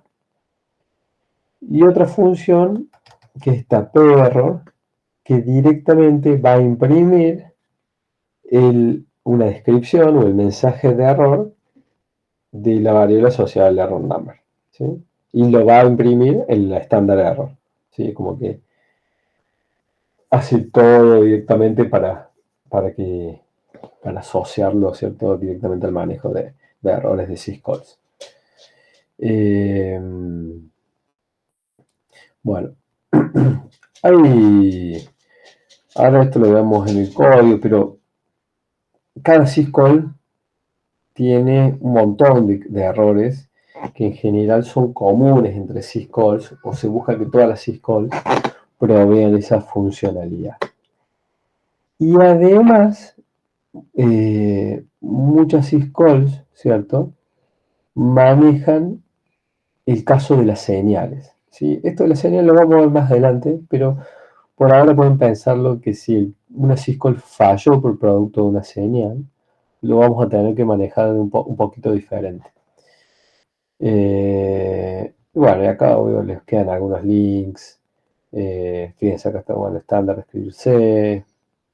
Esta es una norma cómo usar C para sistemas críticos, ¿sí? Por ejemplo, lo que es software para automóviles o médicos, utilizan esta norma de mismo C. Bueno, ahí yo le tiro para los que quieran leer. Y vayamos ahora al código. Ok. Entonces, fíjense, este programa lo que hace es llamar a la syscall change owner. Este programita cambia el ownership de un archivo, ¿sí? Básicamente, cuando ustedes lo compilan, van a tener su programa que se llama, por ejemplo, change owner example, pasan el path a un archivo y le pasan un user ID. ¿Sí? Vos, usuario 20, cambia el dueño de este archivo. ¿Sí? Ahora sos el dueño de este archivo, por ejemplo. Bueno, y ahí les dejo cómo saber cuál es el ID. ¿Sí? Hacemos ID, user. Yo tengo el ID 1000. ¿Sí? Puedo hacer ID. ¿Sí? El ID secas me dice el user ID, el group ID, el ID de grupos.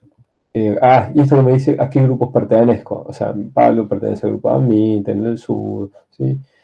Por ejemplo, yo puedo hacer sudo y ejecutar comandos en modo privilegiado. ¿Sí? Entonces, por ejemplo, si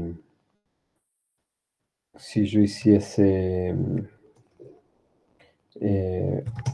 IDU, bueno, acá tengo,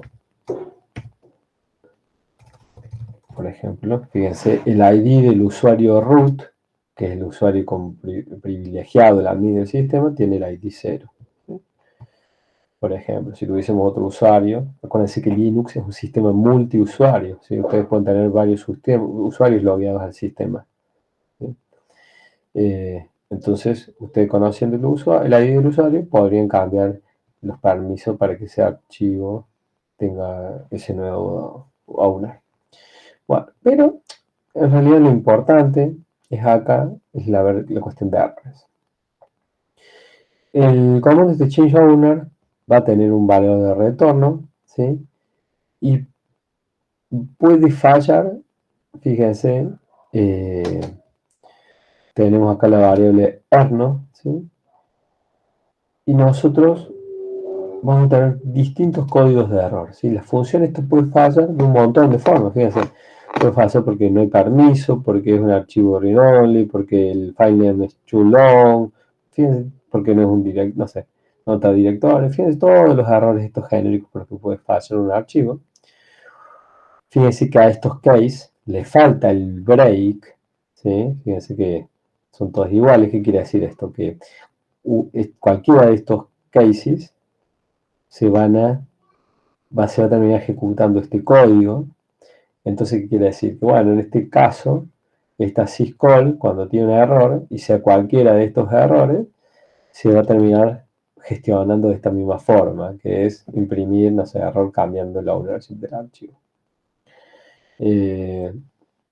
Si fuese un error de tipo invalid address, vamos a abortar. ¿Sí? Abortar quiere decir que el programa termina inmediatamente. ¿Sí? Acá no hay un retorno, ¿sí? Normal, no se va a dar un retorno, es un abort, se acabó el programa. ¿Sí? No hay un dump, no hay nada. ¿Sí? Acá tenemos el exit. ¿Sí? Ya que tenemos un ratón. Así todas las formas de terminar un proceso que tenemos. Después haber más sobre terminación de procesos, pero este ejemplo que quiere, valga la redundancia, ejemplificar es el uso de la configuración de errores desde esta syscall. ¿Sí? Uno muy común es para las aperturas de un archivo. Fíjense acá que hicimos un archivo sobre lectura. Este archivo input file. Si el input file ese no existe, la función estaba falla y nos va a imprimir un mensaje de error. La moraleja es siempre que utilicen syscalls, chequeen los tipos de errores, por lo menos los más importantes. No hace falta que se vayan específicos, como en este ejemplo, de analizar cuál fue el problema en particular, pero sí esto de que si no fue bien o si la syscall falló distinto de ser, bueno, que no imprimir un mensaje, fallar, generar un assert. ¿Sí? Bien, fíjense este otro ejemplo, read file. juega con un archivo, levanta información del /proc, ¿sí? Ya les explico un poquito más qué es esto /proc, pero podemos hacer cat /proc /cpu info. Fíjense, es un archivo que nos tiene toda esta información sobre los CPU. Ya lo habíamos visto esto, ¿sí? Bueno, este programa lee al CPU info y tiene funciones de estas de impresión, ¿sí? Y directamente va a usar el PR, ¿sí? Si fallo en abrirlo, va a usar el PR, que es este print al standard error, usando de referencia también esta información de error. Bueno, dicho todo esto, ¿sí? Hemos cubierto acá base, Linux Software, Toolchain, ¿sí? Con toda esta primera parte, estamos en condiciones de encarar el práctico, ¿sí? Entonces, ¿cuál va a ser la idea? Nosotros tenemos ls/proc, ¿sí? Tenemos, incluso fíjense si yo hago ll/proc, fíjense, tenemos un sistema, tenemos este sistema que, si fíjense en lo que es esta columna, que es el size, ¿sí? Todo cero, ¿sí? No tiene tamaño. Yo hago ahora ls/proc, ¿sí? Y tenemos un montón de archivos, ¿no? Y tenemos una carpetita, y esta carpetita habíamos dicho que este numerito, cada numerito, es el process ID. Tenemos una carpetita para cada proceso que está corriendo en el sistema, ¿sí? Proceso 1 es el proceso principal, tiene todo esto una estructura de árbol, ¿sí? PS3. Fíjense, todos los procesos que están corriendo en el sistema parten de un programa que antes se llamaba init, ahora se llama systemd, donde surgen todos los otros procesos que están corriendo en el sistema, ¿sí? No existen procesos que no estén asociados a esta estructura de árbol.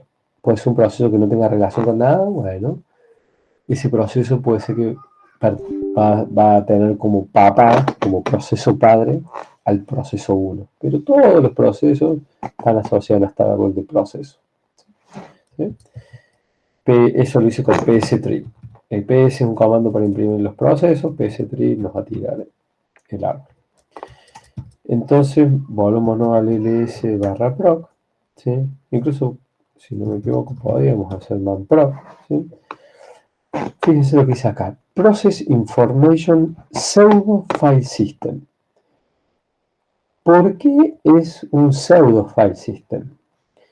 Porque no existe como tal. ¿Qué quiere decir eso? El /proc, cuando nosotros apagamos la computadora, se pierde. ¿Qué quiere decir eso? Que no está almacenado, ¿sí?, en un espacio de memoria persistente. No está en una memoria secundaria, no está en disco, ¿sí? Esto es información virtual. Es información que está en memoria RAM, ¿sí?, y que va a estar disponible, ¿sí?, para nuestro acceso, ¿cierto? Como una interfaz. ¿Qué les decía yo al principio de esta materia o de este curso? En Linux todo es un archivo, ¿sí? Esto que en Linux todo es un archivo quiere decir que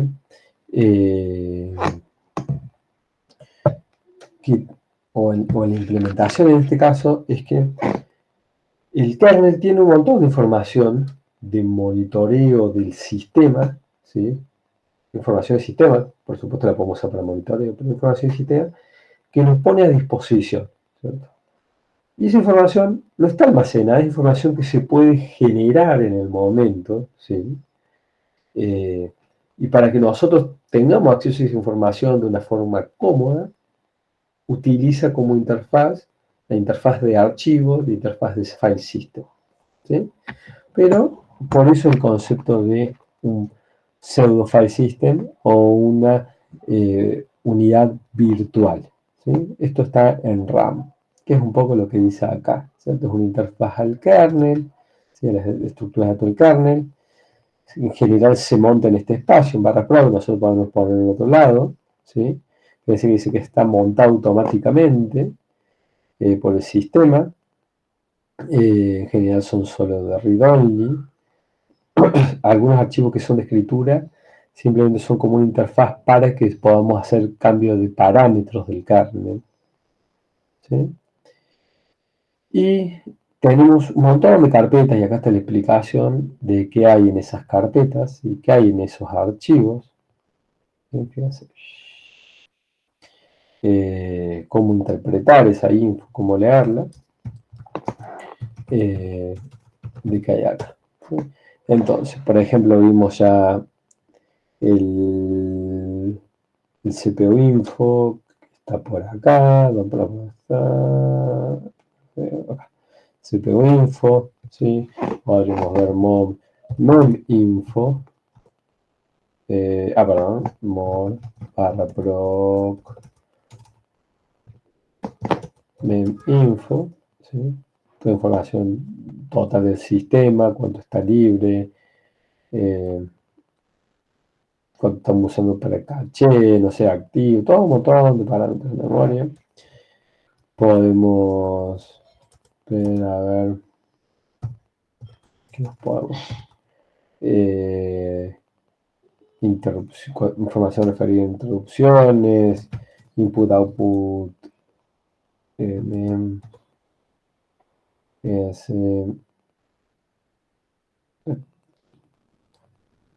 bueno, acá probablemente cuando está así todo cero es que lo tenés que ejecutar a veces con modo preferencial para tener información, no está oculto por seguridad.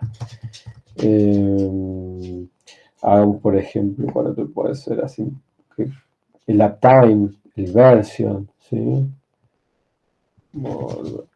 Para versión, ¿sí? Nos tira acá la versión del kernel, fíjense, la versión de GCC. Esto fue lo que usamos para, ¿se acuerdan? Para los programitas esos iniciales de C. Podríamos ver, no sé, a ver, información del proceso 26. Fíjense, información referida a la memoria, información referida al stack de ese proceso, a las syscalls, ¿sí? Tenemos, bueno, map files, ¿sí? Tenemos todo un montón de información del proceso, qué archivos tiene abierto, cuál es el stack, una traza, permisos, con qué command, acá el command line, cómo fue ejecutado ese proceso, ¿sí? Estadísticas, ahí en stat, estadísticas de memoria, ¿sí? Todo un montón de información del sistema, ¿sí? Bueno, entonces, ¿qué vamos a hacer para el práctico? En el práctico, la idea es estudiar un poco del barra proc, estudiar un poco los parámetros del sistema, que vamos a ver parámetros de computación, ¿no? Bueno, sepan que existe, no sé, un procesador, que es importante conocer la frecuencia, ver cuántos cores tiene, ¿sí? Cuestiones de ese tipo.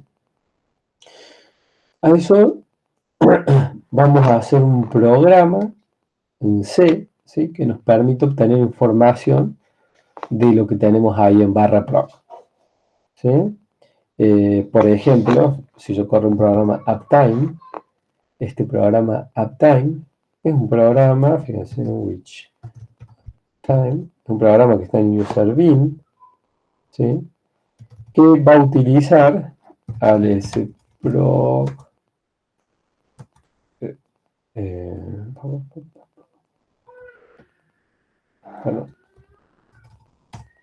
uptime, ¿sí?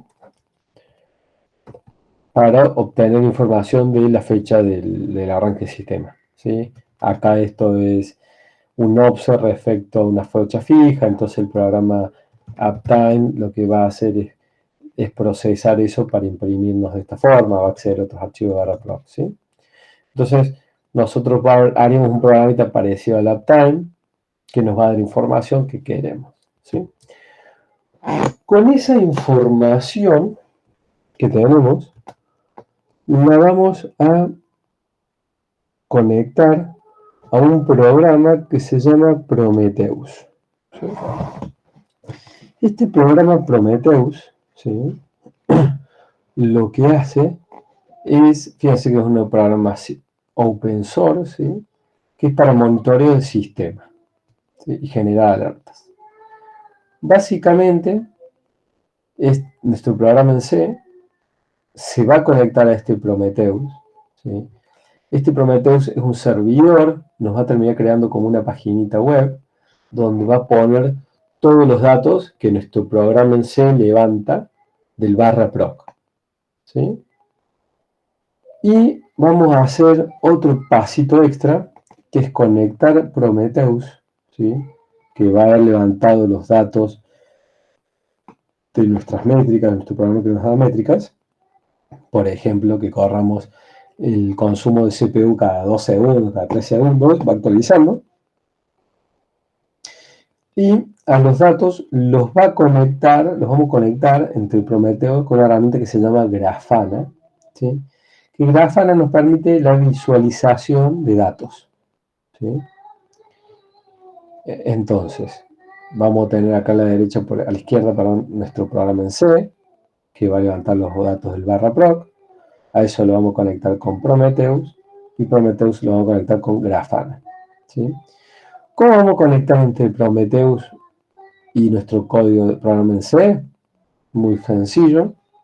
Vamos a utilizar una librería que se llama Prometheus Client C, ¿sí?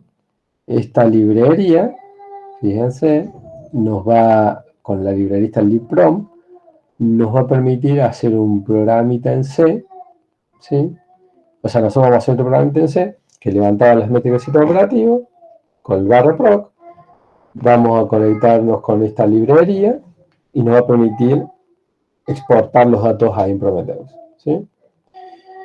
Y después, entre Prometheus y Grafana, vamos a hacer una integración de las dos herramientas, es más una cuestión de configuración ahí, para tener en Grafana los resultados, ¿sí? Grafana, fíjense que es open source, ¿sí? Nos va a permitir tener una visualización de este tipo, ¿sí? Por ejemplo, vamos a tener la memoria, el consumo de CPU, vamos a poder ver cuestiones de no sé a qué hora se inicializó el sistema, qué usuarios están logados, y cuestiones así de este estilo, como lo estamos viendo acá, ¿sí? Tenemos, se los tiro acá como para el que quiera chusmear. ¿Alguien conoce Prometheus, Grafana? ¿Te suena? No, profe, a mí no.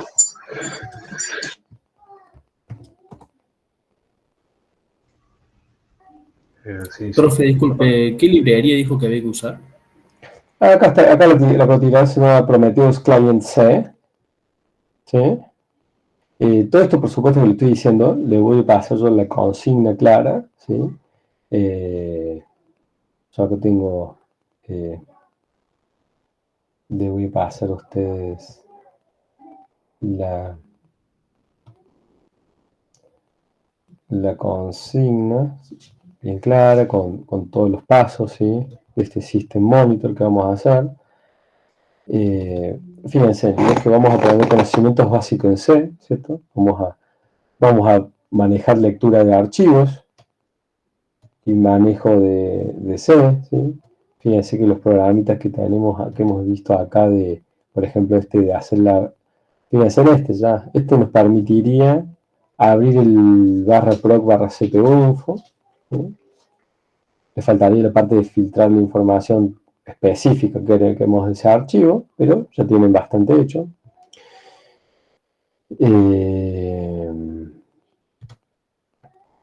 Después vamos a ver el sistema operativo Linux. esto va a tener un poco lo del proc stat y el proc CPU info. El stat tiene varias estadísticas, ¿sí? Como para que ustedes aprendan esta cuestión conceptual del barra proc. Y después van a tener que instalar Prometheus y Grafana. Eso está bueno porque van a aprender a instalar software en Linux, a instalar estas herramientas, configurarlo. Van a aprender conceptos como que Linux es un servidor, o les permite a ustedes instalar herramientas de servidor, actuar como un servidor, ¿sí? Nosotros no, a la aplicación, esta web que hagamos, estos servers donde van a publicar los datos, no los vamos a sacar a la web, lo vamos a manejar todo localhost en nuestra máquina, pero es algo que podrían hacerlo y conectarse de cualquier lado, por ejemplo. Podrían tener un monitor de su compu, que esa compu lo usen para alguna otra actividad. Y bueno, vamos a tener la librería Prometheus Client-C, que bueno, está bueno porque con esto ustedes también van a ver el tema de librerías, ¿sí? Que tiene que ver con GNU to Change, ¿sí? Entonces, bueno, creo que este práctico va a resumir todo lo que hemos visto hasta este momento, ¿sí? Con herramientas de mercado, herramientas que se utilizan en la industria, ¿sí? Todas open source, todas herramientas que son actuales, ¿sí? Que tienen su desarrollo, ¿sí? Y bueno, de paso también pueden ir como empiezan a ver estos gráficos, ven cómo se conectan, cómo hay conexión entre plataformas, ¿sí? Y bueno, y después, por ejemplo, en esto, ¿no? O sea, por ejemplo, para instalar la librería, vamos a bajar el proyecto de Git, vamos a compilarlo, vamos a correr make, vamos a hacer make install,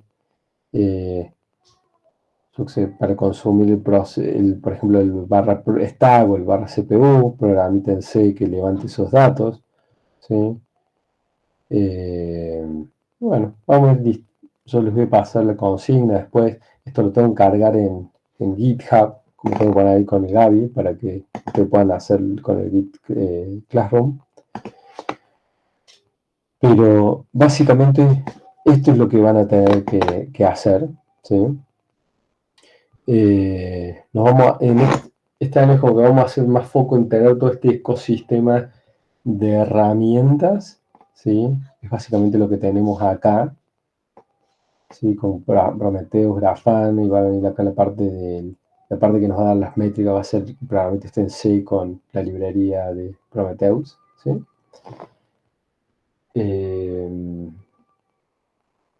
Vamos a hacer foco en eso, ¿sí? No solo nos vamos a quedar en levantar los parámetros del barra proc. Así que bueno, ya le tiro ahí los links de esto para que... el trabajo es personal, ¿cierto? O sea, todos tienen que tener su versión de código, su código en su máquina, tienen que tener su implementación, ¿sí? Que eso no quiere decir que ustedes se junten a trabajar, que utilicen ChatGPT, que utilicen Copilot, que utilicen el Discord para compartirse código, para preguntarse y consultarse entre ustedes, ¿sí? Por ejemplo, no sé, alguien agarra y agrega alguna métrica que otro no lo tiene, se la pueden compartir, ¿sí? Eso en ese sentido es flexible, pero es importante acostumbrarse a ser responsable del código, ¿no? A tener su propia solución andando.